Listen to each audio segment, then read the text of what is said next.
Hello everyone, आज का हमारा टॉपिक है calculation of chi square in 2x2 contingency table. यानी हमने पिछले वीडियो में भी काई स्क्वायर निकालना सीखा था और यहाँ भी हम काई स्क्वायर निकालना देख रहे हैं। लेकिन यहाँ पर हम किस तरीके से देखेंगे 2x2 कंटीजेंसी टेबल में कैसे काई स्क्वायर निकाला जाता है। अब सीधा काई स्क्वायर क्यों नहीं निकाला गया और 2x2 कंटीजेंसी टेबल क्यों कहा गया, इसके बारे में हम थोड़ी सी बात कर लेते हैं। यहाँ पर जो हमें डेटा मिलेंगे वो 2 वेरिएबल पे या 2 वेरिएबल पे मिलेंगे, उनके 2 स्तर होंगे। इस तरीके से उसको 2x2 कंटीजेंसी टेबल कहा जाएगा। यहाँ पर जो ऑब्जर्व फ्रीक्वेंसी होंगी वही होंगी, एक्सपेक्टेड फ्रीक्वेंसी को हमें निकालने की ज़रूरत नहीं पड़ेगी। जैसे हमने पिछले सवाल में क्या किया था, पिछले वीडियो में जब हमने काई स्क्वायर निकाला था तो हमें सिर्फ ऑब्जर्व फ्रीक्वेंसीज दी हुई होती हैं, हमें एक्सपेक्टेड फ्रीक्वेंसी निकालनी होती है। एक्सपेक्टेड फ्रीक्वेंसी निकालने के लिए हम क्या करते हैं, टोटल को जितनी कैटेगरी हमारे पास हैं, जैसे इसमें हमने 6 कैटेगरी ली थी। हमने कहा था कि ये कलर का प्रेफरेंस देख सकते हैं कि इस कलर को पसंद करने वाले इतने, इस कलर को पसंद करने वाले इतने, इस कलर को पसंद करने वाले इतने। ये कोई भी डेटा हो सकते हैं। मान लीजिए हमने कलर का लिया था, एक कार, बस उसका एग्जाम्पल लिया था कि इतने दिन मैं कार से जाऊँगा, इतने दिन मैं बस से जाऊँगा ऑफिस। तो इस तरीके से ये कोई भी डेटा हो सकते हैं, लेकिन एक ही वेरिएबल पर है। यहाँ सिर्फ हम कलर के प्रेफरेंस के बेस पर क्या किया था, हमने काई स्क्वायर निकाला था कि लोगों की कलर के पसंद को लेकर उनमें सार्थक अंतर है या नहीं। तो यहाँ पर हमें एक चर पर डेटा नहीं मिलेंगे, हमें 2 चर पर डेटा मिलेंगे, जिसमें हमें एक्सपेक्टेड फ्रीक्वेंसीज नहीं निकालनी होती। हमें सब ग्रुप दिए रहते हैं, जैसे बॉयज़ और गर्ल्स, इधर पास और फेल। जैसे आपको एग्जाम में किस तरीके से सवाल मिलेगा कि मान लीजिए हाई स्कूल के 60 विद्यार्थियों में से 30 छात्र व 30 छात्राएं थी, उनमें से 37 जो छात्र थे वो उत्तीर्ण हुए और जो 23 थे वो फेल हो गए। काई स्क्वायर की गणना द्वारा ये बताइए कि क्या इनमें जो ये मेल फीमेल बॉयज़ और गर्ल्स की जो कैटेगरी है और पास और फेल की जो कैटेगरीज है, इनके बीच में सार्थक अंतर है या नहीं, ये हमें बताना है। तो आपको एग्जाम में सिर्फ इतना ये सवाल दिया हुआ होगा और इस तरीके से आपको डेटा मिलेंगे। अब इसमें आपको 2x2 कंटीजेंसी टेबल बनानी है, जिसमें हमें इस तरीके से टेबल बना लेंगे। हम यहाँ पर A, B, C और D ये मान लेंगे, तो ये हमारा क्या हो जाएगा, कंटीजेंसी टेबल बन जाएगी। उसके बाद हमें क्या निकालना होगा, काई स्क्वायर निकालना होगा। ये यहाँ पर मैंने टेबल तैयार की है, इधर बॉयज़ और ये गर्ल्स, इधर पास और फेल, यानी यहाँ हमें जेंडर की कैटेगरी दे रखी है, यहाँ हमें रिजल्ट की पास या फेल की कैटेगरी दे रखी है। इसलिए इसको क्या कहा जाता है, 2 वेरिएबल हैं हमारे पास, दोनों के 2 चर हैं, इसलिए इसको 2x2 कंटीजेंसी टेबल कहा जाता है। बस आपको इतना ही करना है। यहाँ पर आपने ये जो वैल्यू थी उसको हमने A, B, C और D मान लिया। अब इधर जो टोटल होगा वो A और ये A है और ये B है। इधर जो टोटल होगा वो A और B का टोटल होगा, इधर जो टोटल होगा वो C और D का टोटल होगा, इधर जो टोटल होगा वो A और C का टोटल होगा, इधर जो टोटल होगा वो B और D का टोटल होगा। इधर आप क्या करेंगे, इसको फॉर्मूले में रख देंगे। इसका जो फॉर्मूला है वो मैंने यहाँ पर लिख रखा है, chi square is equal to N A D minus B C whole square, A plus B C plus D, A plus C B plus D. इस तरीके से आपको जितनी भी वैल्यू आपके पास है उसको आपको इस तरीके से फॉर्मूले में रखना है। जैसे एन हमारे पास कितना है, हमारे पास टोटल कितने स्टूडेंट्स हैं, 60। उस 60 में से हमें क्या करना है, ए और डी, ए हमारे पास 13, डी हमारे पास 6, इन दोनों को मल्टीप्लाई कर दिया। आगे बी और सी, बी हमारे पास 17 और सी हमारे पास 24, इन दोनों को मल्टीप्लाई कर दिया। और नीचे हमारे पास ए प्लस बी हमारे पास 30 है, सी प्लस डी भी 30 है, ए प्लस सी 37 है और बी प्लस डी 23 है।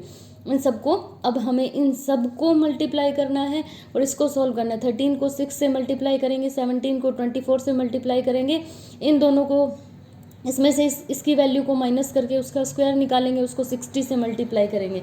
इस तरीके से आप इसको आसानी से कर सकते हैं। आप यहाँ पर देख सकते हैं, मैं इसका PDF भी आपको शेयर कर दूँगी। कुछ चीज़ नहीं समझ में आएगी तो आप पूछ लेना।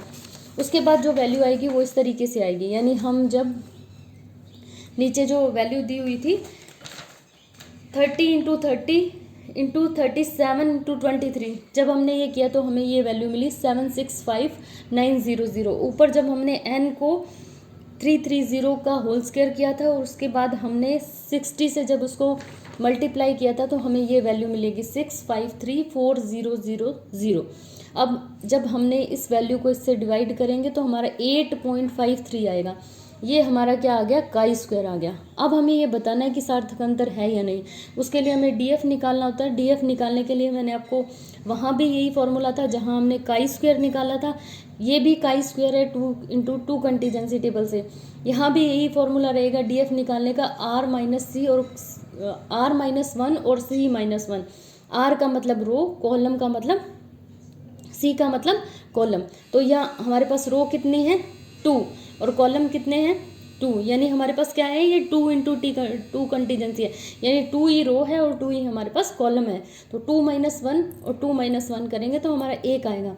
तो ये जो डीएफ है उसकी ये जो हमारे पास डीएफ जो आया है वो 1 आया है, और उसमें हमने जो टेबल देखी है वो एच टेबल जो आपको बुक में पीछे दे रखी है, आप इजीली उसको देख सकते हैं। तो एच टेबल के बेस पर जब हमने वैल्यू देखी तो 0.01 पे हमारी जो वैल्यू आई 6.635 और 0.05 पे आई 3.841। अब आप कैसे बताएंगे, ये मैंने पीछे भी आपको बताया था। आपको ये देखना है कि जो कैलकुलेटेड वैल्यू है वो हमारी टेबल की वैल्यू से ज़्यादा है तो हम ये कहेंगे कि सार्थक अंतर है। अगर हमारी कैलकुलेटेड वैल्यू टेबल की वैल्यू से कम है तो हम ये कहेंगे कि इसमें सार्थक अंतर नहीं है। मैं फिर से रिपीट कर रही हूँ, हमने जो वैल्यू कैलकुलेट करी है वो वैल्यू अगर टेबल की वैल्यू से ज़्यादा है तो इसका मतलब सार्थक अंतर है। अगर जो हमने वैल्यू कैलकुलेट करी है वो इस टेबल की वैल्यू से कम होती है तो सार्थक अंतर नहीं होता है। और ये भी हो सकता है कि एक स्तर पर, यानी हमने ये जो 2 लेवल लिए हैं 0.01 और 0.05, ये भी हो सकता है कि कोई वैल्यू 0.05 लेवल पर सार्थक हो और 0.01 पर सार्थक नहीं हो। लेकिन अगर कोई वैल्यू 0.01 पर सार्थक है तो वो 0.05 पर अपने आप सार्थक है। कैसे? क्योंकि हमेशा इसकी वैल्यू जो होगी वो इससे थोड़ी ज़्यादा होगी। इसका मतलब ये है कि अगर हमारा यहाँ पर 4 पॉइंट कुछ आता तो हमारी 0.05 लेवल पर तो सार्थक होती, लेकिन इस लेवल पर सार्थक नहीं होती। अगर इस पर सार्थक है इसका मतलब इससे पहले इस पर तो अपने आप ही सार्थक है। ये मैंने आपको पिछले वीडियो में बहुत अच्छे से समझाया हुआ है।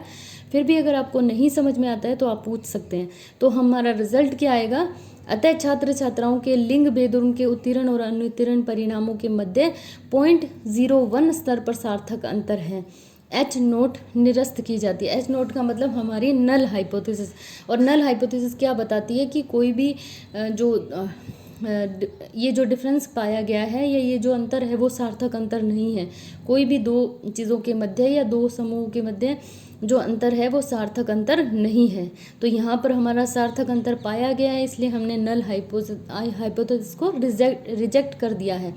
यानी हमारी रिसर्च हाइपोथेसिस एक्सेप्ट हो जाती है और नल हाइपोथेसिस रिजेक्ट हो जाती है। इस तरीके से आप इसको सॉल्व कर सकते हैं। आपके एग्जाम में जो क्वेश्चन आएगा वो काई स्क्वायर पे आएगा। 2 × 2 कंटीजेंसी टेबल पे आने के चांसेस बहुत कम है, लेकिन फिर भी आपको आना चाहिए। इसलिए आप इसको करके देख लेना। अगर नहीं समझ में आए तो आप फिर से पूछ लेना। Thank you.